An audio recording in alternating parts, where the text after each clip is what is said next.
little Stevie Mariucci was up there in Iron Mountain, Michigan, all the way up there, the top part of the Michigan hand right Just north of Green Bay. Okay. But you were excited, was the point, right? Oh, boy, was I excited. Yeah. I was 11 years old, and I was a diehard Packer fan, I mean, from birth, okay? And that game was huge. All their games were huge to us.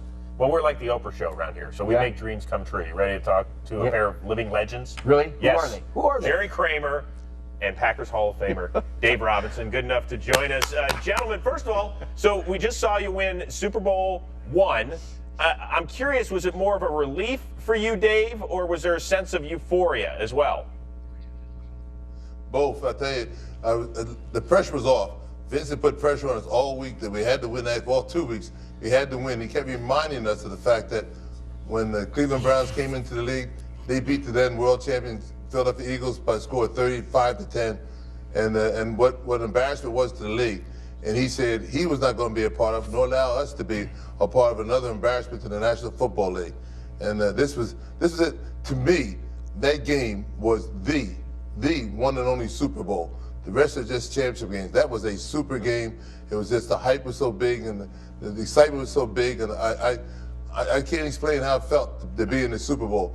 How it felt to finally play the AFL and the Kansas City Chiefs, who represent the AFL very well for the first time. It was one of those situations where the country was divided.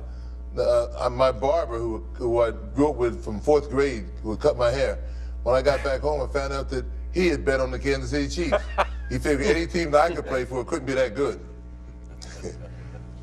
Jerry, did you sense that the pressure, you know, Vince Lombardi was getting calls or whatever from other owners and different places around the league saying, hey, we got to win this game. We can't let the AFL start beating us right now because we are the dominant league. Did you sense the pressure that Vince Lombardi had on him in practice or before that game started?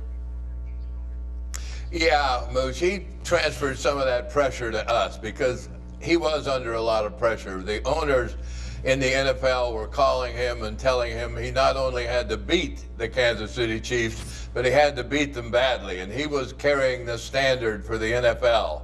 So he made our fines $5,000 for sneaking out instead of $500, and that kept everybody in except Max. And Gifford and I were talking few years after the game, and he said he was pretty cool. He was doing some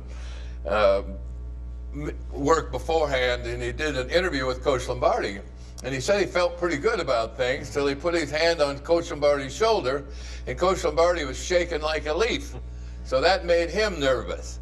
But for me, the game was the week before and the week before, the Ram game and the Cowboy game. And this game was more of a, let's do a job, let's get it done properly, let's do it well, let's not embarrass ourselves, let's take care of business.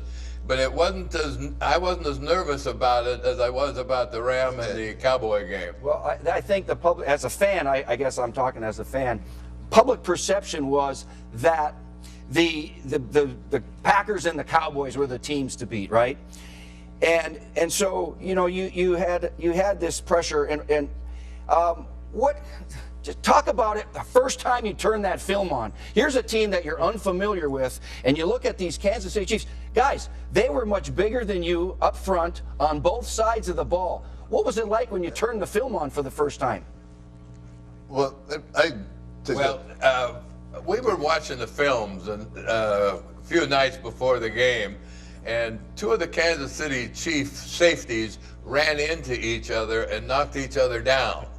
And Max McGee, as was his wont, was sitting in the corner, and he goes, and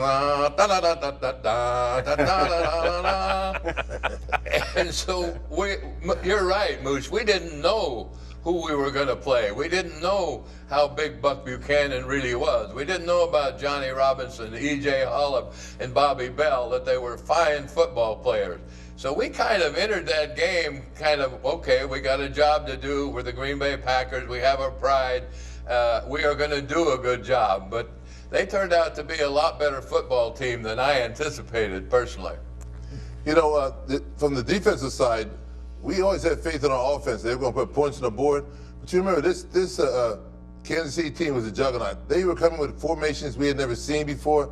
and they had a different type ball, we used that split formation, and Herb Adley, who had played with Fred Urbanus at Michigan State, every day he kept telling me what a fine tight end he was.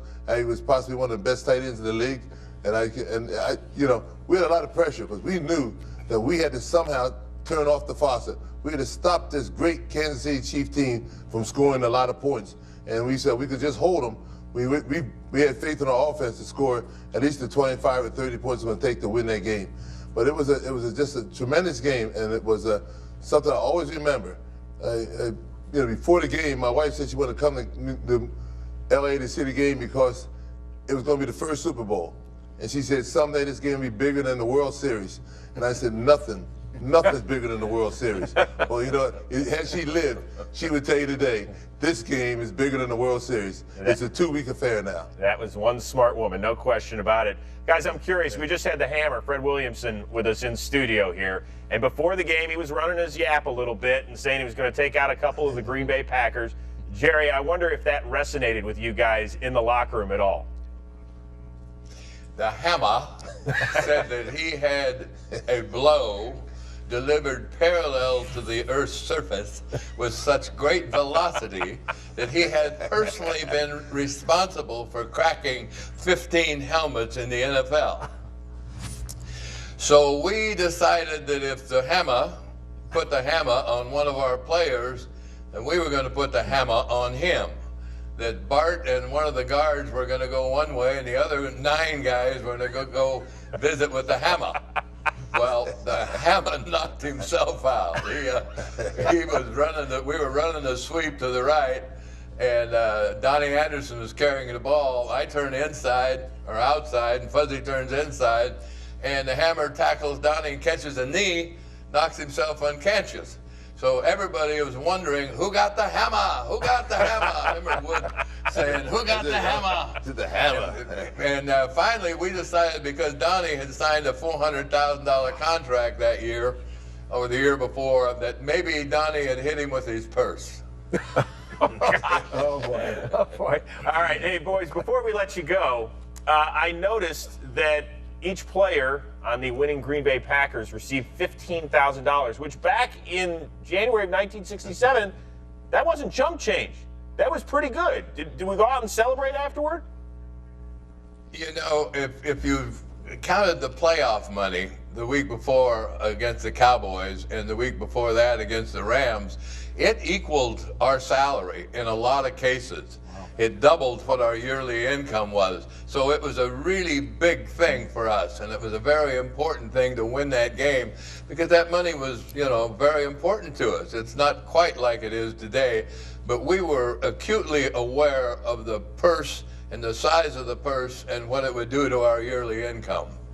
In my case, that money was a big thing for me because I'll tell you, I was making $35,000 a year. And as Jerry said, we got $9,800 for the championship game and $15,000 for the Super Bowl. I forgot what my game salary was for the playoff, but I came up to like $30,000, which almost doubled my salary. And my wife spent $20,000 before the game, so I had to do something. And someone asked, "What's your biggest memory of the Super Bowl?" I said, "My biggest memory was getting those 2 checks in the mail in April and going into the bank and gave them to the banker. He looked at them." Almost $25,000 in checks, and they didn't bounce. It was the biggest bill of the Super Bowl right there.